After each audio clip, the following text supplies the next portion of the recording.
O Senhor tem uma palavra para nós nessa noite. E quando eu digo nós, é porque eu me incluo nisso. Eu não falo nós por mera força da expressão. Eu falo nós porque Deus fala comigo. Deus fala comigo antes, quando Ele me revela a palavra antes da mensagem. Deus fala comigo durante a ministração da palavra e Ele fala comigo depois também. E ai de mim se eu entregar só para os outros e não cuidar de aplicar a palavra na minha vida. Eu vou estar perdendo o melhor do que Deus tem para mim. Então, se Deus está trabalhando em nós e através de nós, é para que isso também faça efeito sobre as nossas vidas. Então Deus tem uma palavra para nós nessa noite, uma palavra para nos abençoar, uma palavra para nos fazer ter mais contato com Ele, nos fazer desfrutar mais daquilo que só Ele tem para nos dar. Amém?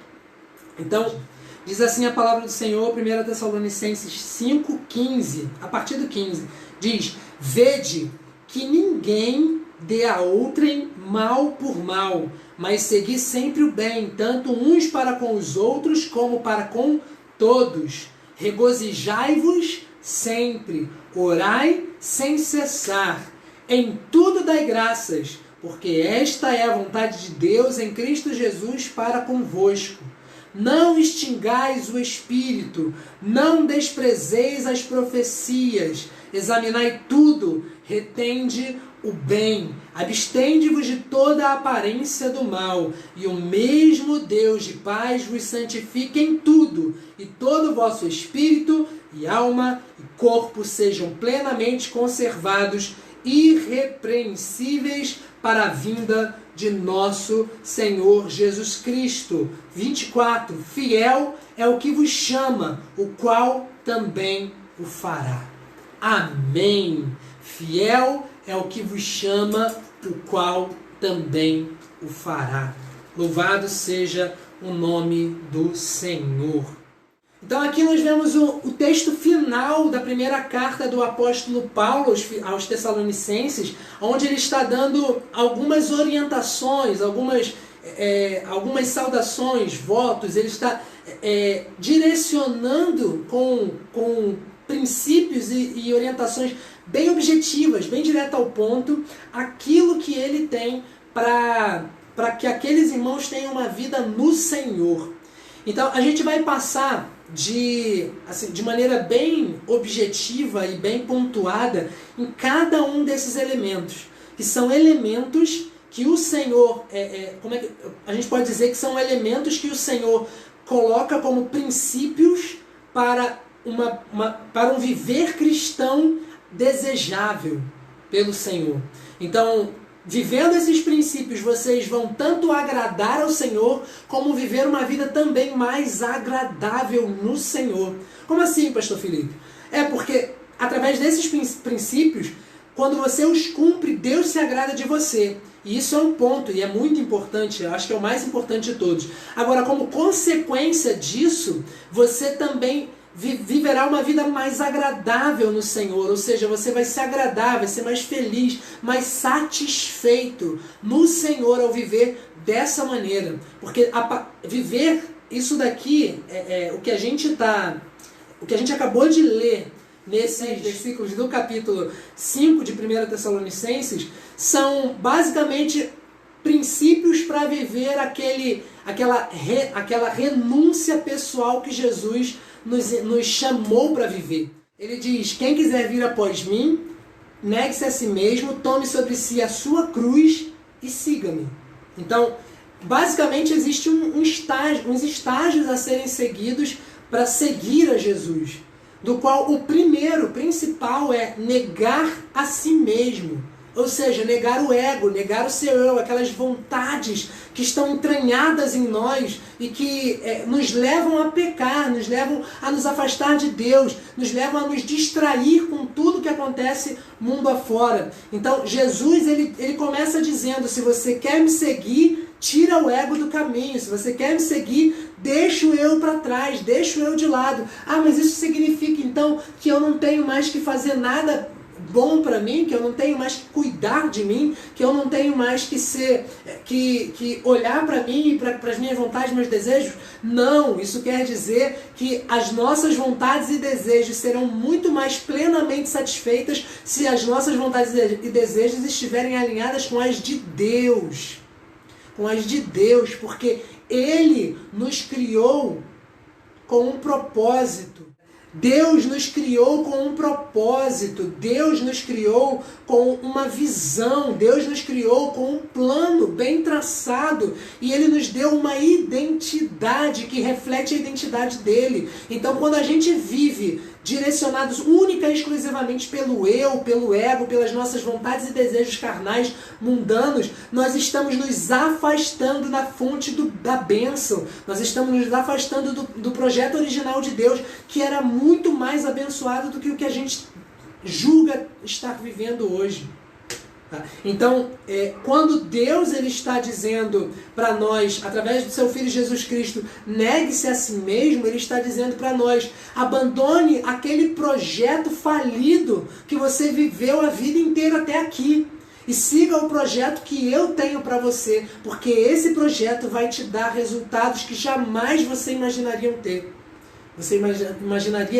Vai te dar um resultado que com certeza Deus, acima de qualquer um e acima de qualquer pessoa e acima até mesmo de você, esse Deus a quem servimos, Ele tem já tudo preparado para te abençoar. A palavra de Deus diz na carta de Paulo aos Efésios que Deus já nos abençoou com todas as bênçãos espirituais nos lugares celestiais.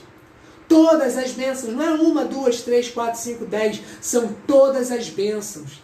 Então por que essas bênçãos não chegaram ainda, Pastor Felipe? Porque falta-nos maturidade para acessar essas bênçãos. É como se você fosse o filho herdeiro de uma grande fortuna, o filho herdeiro de grandes posses, de um bilionário aí. E o que acontece? Quando você, como herdeiro, você se predispõe, você conhece as suas posses, você pode até ficar deslumbrado. Uau, quantas coisas boas eu tenho, porque tudo que eu tenho, tudo que meu pai tem é meu. Só que você não pode acessar isso ainda. Por quê? Porque você ainda não está maduro o suficiente, não alcançou a maioridade. Não alcançou a maioridade para acessar as suas bênçãos, as suas posses, porque já são seus. Então Deus ele nos abençoou com todas as bênçãos espirituais nos lugares celestiais, mas mesmo sendo suas as bênçãos, isso não significa dizer que você já vai ter acesso a elas de imediato, porque você precisa amadurecer, e o amadurecimento se dá em primeiro lugar através de uma vida de negar-se a si mesmo. Deus, Ele, através desse ponto em que Ele usou o apóstolo Paulo para escrever para os Tessalonicenses, Ele vem dando um destrinchar do que seria esse negar a si mesmo. O que seria esse negar a si mesmo? E aí ele começa dizendo assim: vede que ninguém dê a outrem mal por mal, ou seja, que ninguém retribua ou pague o mal com o mal, mas segui sempre o bem, tanto uns para com os outros como para com todos. O que isso significa dizer? Significa dizer que se alguém fizer o mal para você,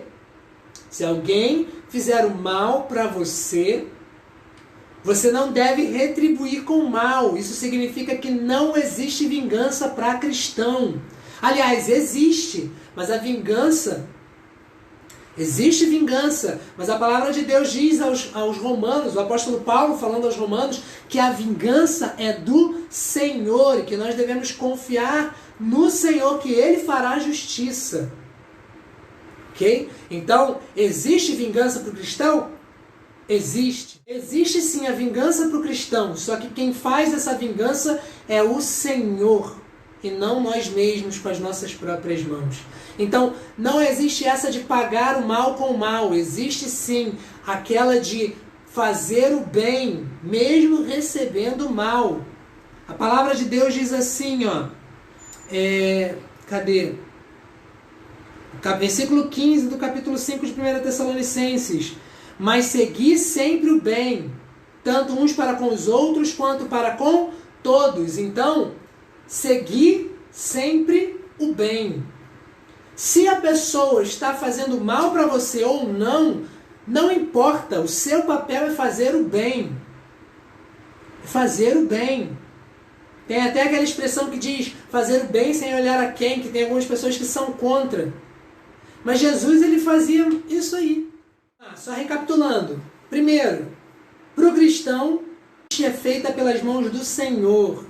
Cristão não se vinga, cristão repousa, descansa no Senhor. Cristão faz o bem para todos. E a Bíblia está dizendo aqui, ó, seguir sempre o bem, ou seja, se alguém fizer o mal pra gente, o bem pra gente, a gente vai fazer o bem em troca. Se alguém fizer o mal pra gente, a gente vai fazer o bem em troca. Ora, mas isso é ser bobo. Tem gente que fala assim, mas eu sou crente, mas eu não sou bobo. Eu sou crente, mas eu não sou capaz. Eu sou crente, mas não vão pisar em mim. Ué, gente, não foi isso que fizeram com Jesus e ele não foi como ovelha muda ao matadouro? Não é? Então, o que Jesus está dizendo para a gente é para não revidar, dar outra face, é seguir a paz com todos, no que depender de nós. Se o outro quer fazer guerra, o problema é do outro, eu não vou fazer guerra. E ele diz aqui, ó, seguir sempre o bem, tanto uns para com os outros como para todos. Tanto uns para com os outros como para com todos. Então, tanto entre nós da igreja, nós que somos cristãos, como com aqueles que não são de Cristo ainda.